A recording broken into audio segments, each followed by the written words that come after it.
저희는 지금 감사라는 주제를 가지고 함께 열심히 달려가고 있습니다. 매일 감사 일기도 쓰고 또 주마다 감사 발걸음이라는 챌린지도 하면서 또 감사한 일을 되새겨도 보고 또 그 마음을 하나님께 또 사람들에게 표현해보는 그런 은혜를 누리고 있습니다. 오늘 이 시간에는 함께 말씀을 나누면서 우리가 감사할 수 있는 하나님의 은혜 중에 또 한 형태에 대해 함께 나누어 보려고 합니다. 오늘 본문 가운데 또 우리가 감사로 반응하도록 하는 하나님의 은혜는 어떤 것인지 함께 살펴보길 원합니다. 본문에 들어가기에 앞서서 배경이 되는 이야기를 잠시 먼저 들려드리겠습니다. 오늘 등장하는 이 아브라함이라는 인물은 우상을 만들던 집안에서 자라서 하나님으로부터 약속을 받고 고향 땅을 떠났습니다. 그 약속의 내용은 내가 너에게 보여줄 땅으로 가라. 내가 너로 큰 민족을 이루고 너에게 복을 주겠다.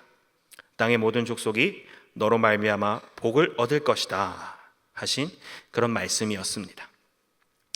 이후에 잠시 다른 땅으로 가기도 했고 또 큰 민족을 이루려면 어쨌든 자식이 필요한데 이 100세가 되기까지는 제대로 된 자식도 없었습니다. 물론 그 전에 이스마엘이라는 아들이 있었지만 본처인 사라가 아니라 종에게서 낳았던 아들이었습니다. 그렇게 하나님의 약속이 희미해져 갈 때쯤 하나님께서 마침내 다시 나타나셨고 아들을 약속해 주셨습니다. 그리고 정말로 이삭이라는 사랑스러운 아들이 태어났습니다. 아이가 자라면서 이전에 종에게서 태어난 아들은 일련의 사건들로 내어 쫓김을 당했습니다. 그래서 이제는 이 이삭만이 남았습니다. 땅과 더불어서 큰 민족을 이루게 하고 또 복을 주겠다는 이 하나님의 약속이 성취되려면 이삭은 아주 중요한 존재였습니다. 이렇게 아브라함을 통해 복이 흘러가기 위한 이삭이라는 통로가 마련되었습니다. 또 이 이삭이 태어난 지 그리 오래 지나지 않았을 때 아브라함은 아비멜렉이라는 이방 왕과 한 언약을 맺기도 했었습니다. 이 아비멜렉 집안은 이삭이 태어나기 전에 아브라함 때문에 저주를 받았다가 겨우 풀려난 적이 있었습니다. 이랬던 아비멜렉과 아브라함이 서로 화해의 언약을 맺었고 또 그 이방 왕으로부터 하나님의 함께하심을 인정받았습니다. 아브라함을 통해 다른 사람들이 복을 받게 되는 작은 그림이 비추어졌습니다. 자, 이 이후에 시간이 어느 정도 흘렀습니다. 아들 이삭이 이제 10대 소년쯤 되었을 때 하나님께서 아브라함을 부르십니다. 우리가 읽은 이 12장의 첫 부분부터 함께 살펴보기를 원하는데요. 1절 말씀을 보겠습니다. 21장 1절. 그 일 후에 하나님이 아브라함을 시험하시려고 그를 부르시되 아브라함아 하시니 그가 이르되 내가 여기 있나이다. 아브라함을 부르신 이유가 무엇이라고요? 시험하시려고. 어제는 또 수능 시험이 있었죠. 네, 우리 열심히 준비했던 학생들에게 또 수고했다는 말씀도 좀 많이 해주시고요. 또 우리 학생들에게는 또 하나님께서 이끌어 가시는 결과들이 있길 바랍니다. 학생들처럼 아브라함에게도 시험을 주시려 또 하나님께서 부르십니다. 아브라함아 하시니 그가 이르되 내가 여기 있나이다. 과연 그 시험의 내용은 무엇이었을까요? 여기 앉아 계신 여러분들은 아마 교회학교 시절부터 많이 읽고 또 들어온 익숙한 이야기일 겁니다. 자, 그런데 이 시간만큼은 아직 시험에 대한 아무런 정보도 없는 아브라함 혹은 당대 독자의 입장에서 이야기를 함께 들어보았으면 좋겠습니다. 자, 어느 날 하나님께서 이름을 부르십니다. 아브라함아. 그래서 내가 여기 있나이다. 이 하시는 말씀을 내가 경청하고 따르겠다라는 그런 대답을 아브라함이 했습니다. 자, 그런데 하시는 말씀이 이렇습니다. 22장 2절. 여호와께서 이르시되 내 아들 내 사랑하는 독자 이삭을 데리고 모리아 땅으로 가서 내가 네게 일러준 한 산 거기서 그를 번제로 드리라. 지금 이 글을 읽는 우리나 아브라함이나 이삭이라는 존재가 이 하나님의 약속에 있어서 얼마나 중요한 존재인지를 알고 있습니다. 더군다나 아브라함에게 이삭은 누구죠? 이 하나님께서 또 말씀하셨듯 내 아들, 내 사랑하는 독자. 이 100세가 되어서야 겨우 얻은 아주 귀하고 사랑스러운 하나뿐인 아들. 그 아들을 어떻게 하라고요? 번제로 드리라. 그 당시 하나님께 드리는 예배는 제사의 형태로 이루어졌습니다. 제사는 보통 제물을 제단에 바쳐서 하나님께 드리는 식이었습니다. 이 여러 제사 형태 중에 가장 일반적이었던 이 번제에는 제물을 통째로 칼로 베어서 완전히 불태우고 또 그렇게 생겨나는 연기로 하나님께 드리는 제사 방식이었습니다. 한마디로 제물을 죽이는 거죠. 자, 이렇게 드림으로써 제사를 드리는 사람은 자기 자신을 하나님께 완전히 드린다라는 신앙 고백을 했습니다. 자, 그리고 동물을 제사로 주로 드렸기 때문에 이 동물이 바치는 사람 대신 죽어 죄를 속한다는 의미가 있었습니다. 자, 그런데 지금 하나님께서는 동물 대신에 사람을, 그것도 자기 자식을 제물로 바치라는 요구를 하고 계신 겁니다. 이게 시험이라는 사실을 모르는 아브라함의 입장에서 심정적으로 그리 쉽게 받아들여지는 명령은 아니었을 겁니다. 아무리 하나님이라지만 내 하나뿐인 아들을 죽이라니요. 자, 이 이후의 이야기를 아직 모르는 독자 입장에서도 마찬가지입니다. 하나님께서는 아브라함에게 하신 이 약속이 이루어지려면 이삭이 필요합니다. 자, 대체 무슨 의도인지는 모르겠지만 그래도 아브라함은 다음날 아침 일찍 일어나 나갈 채비를 합니다. 의문이 들었든 어쨌든 간에 일단 즉각적인 순종으로 행동을 옮겼습니다. 자, 어떤 채비를 하나? 나귀의 안장을 탈 수 있도록 얻는 도구죠. 그리고 시종을 들 2명의 종, 그리고 제일 중요한 아들 이삭을 모읍니다. 이 번제에 쓸 나무도 쪼개서 챙깁니다. 그렇게 하나님께서 일러주시는 곳으로 출발을 합니다. 본문에 더 상세히 기록되지는 않았지만 아마도 하나님께서 더 추가로 더 구체적으로 어디로 가라고 말씀하셨던 모양입니다. 약 3일 길을 가서 이 아브라함이 눈을 들어 멀리 보이는 목적지를 바라봅니다. 자, 이때 아브라함은 함께 따라온 종들에게 이야기합니다. 너희는 나귀와 함께 여기서 기다려라. 내가 아이와 함께 저기 가서 예배하고 우리가 너희에게 돌아오겠다. 자, 하나님의 명령을 그대로 실행하려면 2 종은 데려가지 않는 게 좋겠다고 생각한 것 같습니다. 또 의심하지 못하게 일부러 그렇게 말한 것인지, 그게 아니면 명령을 따르지 않을 작정인지, 번제가 아니라 이 예배 드리고 오겠다, 또 우리가 돌아오겠다라는 애매한 말을 남깁니다. 여기서 이삭을 가리켜서 아들이라는 표현 대신 아이라는 남 같은 표현을 사용하는데요. 이렇게 제물로 바칠 것을 염두에 두는 것으로 봐서 무슨 일이 벌어질지 다 알고 한 말은 아닙니다. 혹 하나님께서 다시 살려주시진 않을까, 그런 믿음은 있었는지 모릅니다. 하지만 그렇다 하더라도 이삭을 죽여야 한다는 사실에는 변함이 없습니다. 아브라함의 입장에서. 어쨌든 말을 잘 둘러대었고 이 번제 드릴 나무는 아들 이삭이 지게 합니다. 그리고 아브라함은 불과 칼을 손에 든 채 다시 출발합니다. 여기까지는 아주 순조롭게 일이 진행되어 가는 것 같아요. 2 종들도 의심하지 않고 또 아들 이삭도 순순히 따라갑니다. 그런데 이때 이삭이 아주 순수한 질문을 합니다. 본문 7절인데요. 22장 7절 제가 읽겠습니다. 이삭이 그 아버지 아브라함에게 말하여 이르되 내 아버지여 하니 그가 이르되 내 아들아 내가 여기 있노라. 자, 아버지와 아들이라는 호칭이 오고 가죠. 이 사랑과 신뢰로 묶여 있는 아버지와 아들이라는 이 관계인데, 아버지는 아들을 죽여야만 하는 상황에 놓였습니다. 이 사실을 드러내지도 못하는 이 아버지 아브라함의 현재 심정이 어땠을까요? 우리 말씀 한번 마저 보겠습니다. 내가 여기 있노라. 이삭이 이르되 불과 나무는 있거니와 번제할 어린 양은 어디 있나이까? 우리 번제는 분명 제물이 필요한데 제물도 없이 제사 장소로 향하고 있습니다.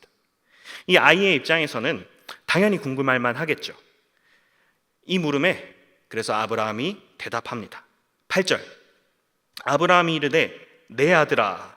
이 아들이라는 애정어린 표현이 또 등장했죠. 내 아들아, 번제할 어린 양은 하나님이 자기를 위하여 친히 준비하시리라 하고 두 사람이 함께 나아가서, 내 아들아, 제사 장소에 가면 하나님이 다 준비해 주실 거야.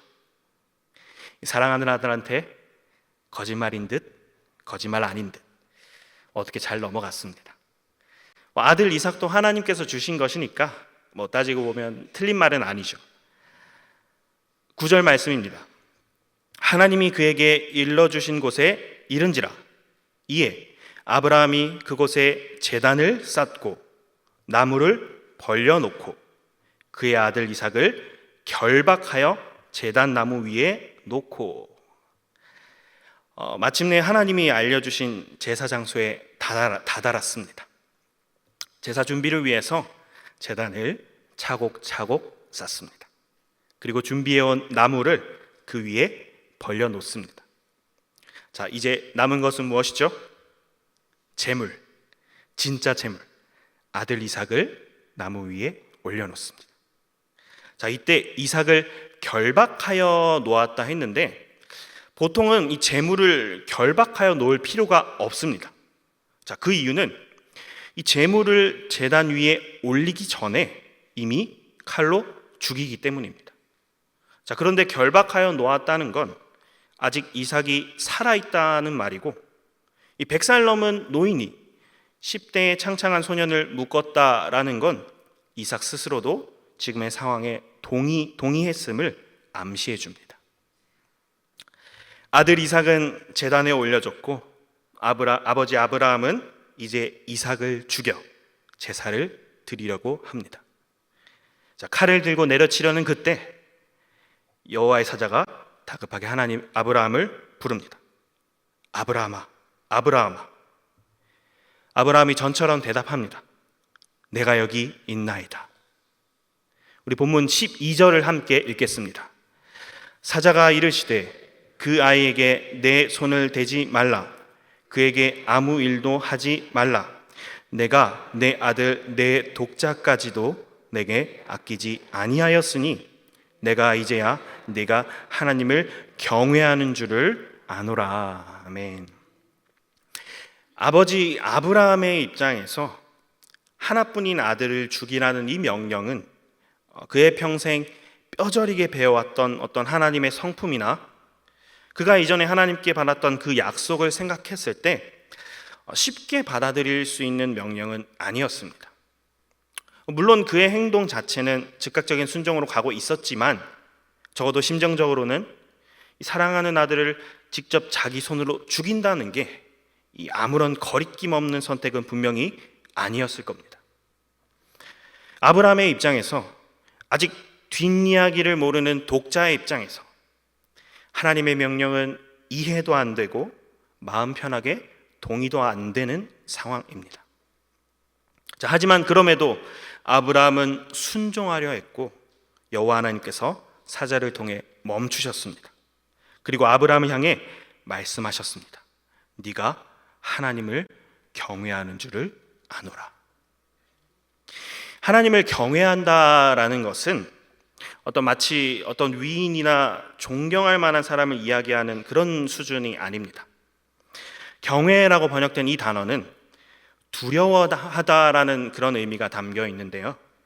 이 두려움은 무섭고 공포스러운 그런 두려움이 아니라 지극히 높은 주권자에 대한 인정 내지는 공경의 두려움입니다. 그것은 나의 어떤 생각과 능력과 한계를 넘어서는 하나님의 놀라운 주권을 인정하는 것이며 그가 스스로 계획한 일을 반드시 이루실 것이라 신뢰하는 것입니다. 하나님의 약속은, 하나님의 계획은 반드시 성취됩니다. 그것이 비록 우리 입장에서는 이해되지 않을지라도 이 세상 만사를 주관하시는 하나님께서는 자기 방식대로 한치의 오차도 없이 아주 정확하게 성취하십니다. 그러한 하나님 앞에서 사람이 할 일은, 우리가 할 일은 그저 하나님의 주권을 인정하고 그분의 일하심을 신뢰하고 묵묵히 순종하며 따르는 것입니다.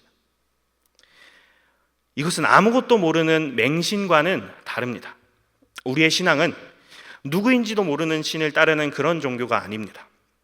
비록 일부분이긴 하지만 이 성경 말씀을 통해 우리는 우리가 따를 대상, 하나님에 대해 알고 있고 알려주신 그 하나님을 믿고 나아가는 겁니다. 그리고 성경을 통해 알려진 그 하나님은 자기의 일을 완전히 이루어 나가시는 분입니다. 정말인지 함께 볼까요? 우리 본문 13절, 14절을 함께 읽겠습니다. 아브라함이 눈을 들어 살펴본즉 한 순양이 뒤에 있는데 뿔이 수풀에 걸려 있는지라. 아브라함이 가서 그 순양을 가져다가 아들을 대신하여 번제로 드렸더라. 아브라함이 그 땅 이름을 여호와 이레라 하였으므로 오늘날까지 사람들이 이르기를 여호와의 산에서 준비되리라 하더라. 아멘. 앞서 아브라함이 이 아들 이삭에게 얼떨결에 했던 고백, 하나님이 자기를 위하여 친히 준비하시리라 라고 했던 이 고백이 정말로 이루어졌습니다. 그의 젊은 시절 지겹도록 부딪히고 깨지면서 알게 된 교훈이기도 한 고백. 하나님께서는 아브라함의 입술을 통해 자기가 여전히 일하고 계심을, 자기 일을 위하여 준비하고 계심을 나타내셨습니다. 하나님께서 이 시험 명령을 아브라함에게 말씀하실 때 모리아 땅으로 가라고 말씀하셨는데요. 이 모리아라는 단어의 어원인 라에는 여러 뜻이 있지만 제공하다라는 의미도 함께 담겨 있습니다. 하나님께서 친히 준비하여 이 제공하시는 은혜, 번제의 장소에는 바로 그 은혜가 기다리고 있었습니다. 이제 이 시험의 마침표로 일하시고 준비하심을 경험한 아브라함에게 하나님은 사자를 통해 다시 말씀하십니다. 22장 16절입니다. 제가 읽겠습니다. 이르시되 여호와께서 이르시기를 내가 나를 가리켜 맹세하노니. 이 창세기 유일의 하나님의 맹세의 장면입니다. 맹세하노니 네가 이같이 행하여 네 아들 내 독자도 아끼지 아니하였은즉. 우리 17절 함께 읽겠습니다. 내가 내게 큰 복을 주고 내 씨가 크게 번성하여 하늘의 별과 같고 바닷가의 모래와 같게 하리니 내 씨가 그 대적의 성문을 차지하리라. 또 내 씨로 말미암아 천하 만민이 복을 받으리니 이는 내가 나의 말을 준행하였음이니라 하셨다 하니라. 아멘. 이전에 아브라함에게 하셨던 약속을 다시 한번 확증하시고 또 더 구체화하십니다. 정말로 하나님께서는 이후 많은 후손을 주셔서 또 나라를 이루게 하셨고 그들이 거주할 땅도 주셨습니다. 그리고 내 씨로 말미암아 아브라함의 씨, 이 아브라함의 계보로 오실 예수 그리스도를 통해 만민이 복을 누리는 계획을 성취하셨습니다. 이 대적의 성문을 차지한다라고 표현했는데 이것은 승리의 정복을 의미합니다. 창세기 22장을 처음 읽었던 독자들은 아들 이삭을 바쳐야 했던 이 아버지 아브라함의 이미지, 이것이 대체 하나님의 성품과 어울리는 것인가 질문했을 것입니다.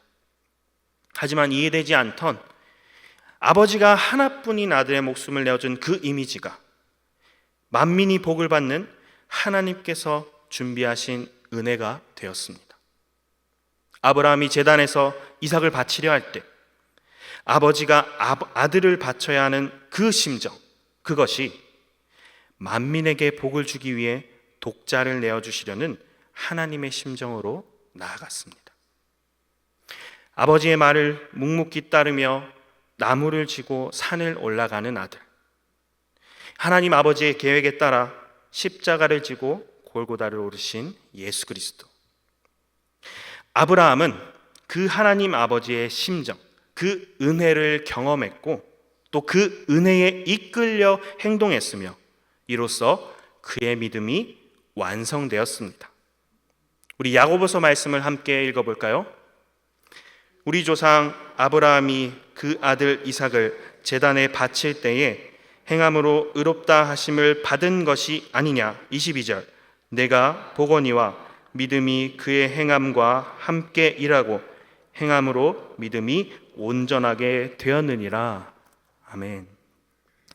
준비하시는 하나님의 은혜로, 하나님의 설득으로 아브라함의 행함이 이루어졌습니다.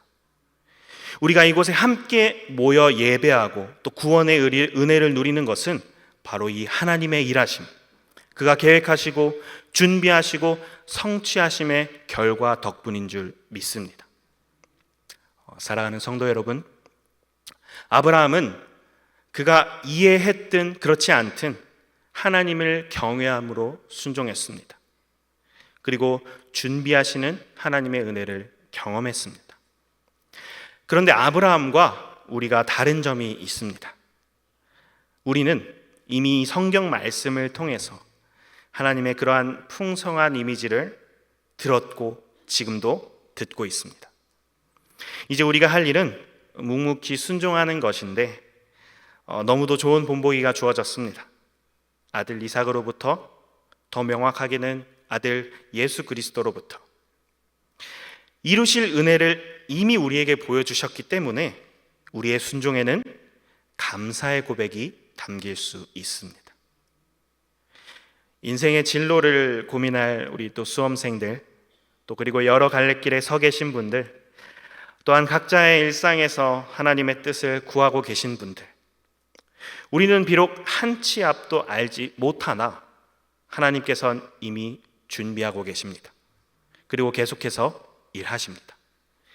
바로 그러한 하나님께 감사하며 하루 또 하루의 일상을 나아가는 저와 여러분이 되시기를 소망합니다.